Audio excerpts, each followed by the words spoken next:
ಬೆಳ್ತಂಗಡಿಯ ಬಂಡಾರಿ ಸಮಾಜ ಸಂಘ ಹಾಗೂ ಬೆಳ್ತಂಗಡಿಯ ಬಂಡಾರಿ ಯುವ ವೇದಿಕೆ ಇದರ ಜಂಟಿ ಆಶ್ರಯದಲ್ಲಿ ಸವಿತಾ ಸಮಾಜ ಬೆಳ್ತಂಗಡಿದರ ಸಹಕಾರದೊಂದಿಗೆ ಬಂಡಾರಿ ಸಮಾಜದ ಸಾಧಕರಿಗೆ ಸನ್ಮಾನ ಹಾಗೂ ಬಂಡಾರಿ ಕಾರ್ಮಿಕ ಬಂಧುಗಳ ನೋಂದಾವಣಾ ಕಾರ್ಯಕ್ರಮವು ಬೆಳ್ತಂಗಡಿಯ ಪಣೆಚಾಲಿನ ಬಂಡಾರಿ ಸಮಾಜ ಸಂಘದ ಆವರಣದಲ್ಲಿ ನಡೆಯಿತು. ಕಾರ್ಯಕ್ರಮವನ್ನು ಉದ್ಘಾಟಿಸಿ ಮಾತನಾಡಿದ ಗೃಹ ಸಚಿವರಾದ ಅರಗ ಜ್ಞಾನೇಂದ್ರ ಅವರು, ಸವಿತಾ ಸಮಾಜ ಒಂದು ರಾಷ್ಟ್ರೀಯ ವಿಚಾರಧಾರೆಯನ್ನು ಒಪ್ಪಿಕೊಂಡ ಸಮಾಜ. ನನಗಿಂತ ಈ ರಾಷ್ಟ್ರ ದೊಡ್ಡದು ಎಂಬ ಚಿಂತನೆಯನ್ನ ಹೊಂದಿರುವ ಒಂದು ಬಹುದೊಡ್ಡ ಸಮಾಜ.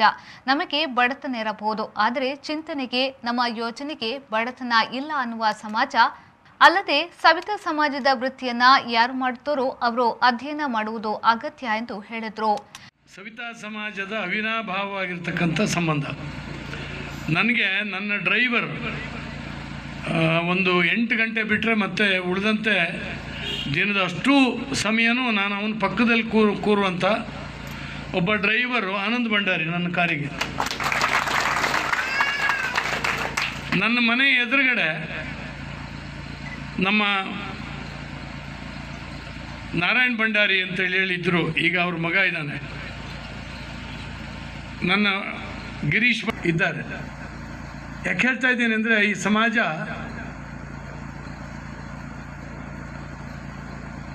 ಒಂದು ರಾಷ್ಟ್ರೀಯ ವಿಚಾರಧಾರೆಯನ್ನು ಒಪ್ಕೊಂಡಿರ್ತಕ್ಕಂಥ ಒಂದು ಸಮಾಜ.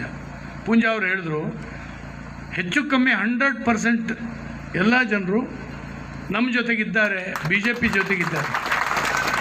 BJP ಜೊತೆಗಿದ್ದಾರೆ ಅಂದರೆ ಒಂದು ರಾಷ್ಟ್ರೀಯತೆಯ ವಿಚಾರಗಳನ್ನು ಒಪ್ಪಿಕೊಂಡಿದ್ದಾರೆ ಅಂತ ಈ ಸಮಾಜ.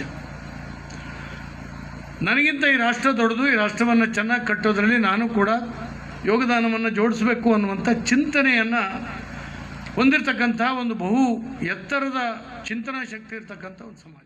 ಈ ಸಂದರ್ಭದಲ್ಲಿ ಶಾಸಕ ಹರೀಶ್ ಪೂಂಜಾ ಸೇರಿದಂತೆ ಸವಿತಾ ಸಮಾಜದ ವಿವಿಧ ಪದಾಧಿಕಾರಿಗಳು ಉಪಸ್ಥಿತರಿದ್ದರು.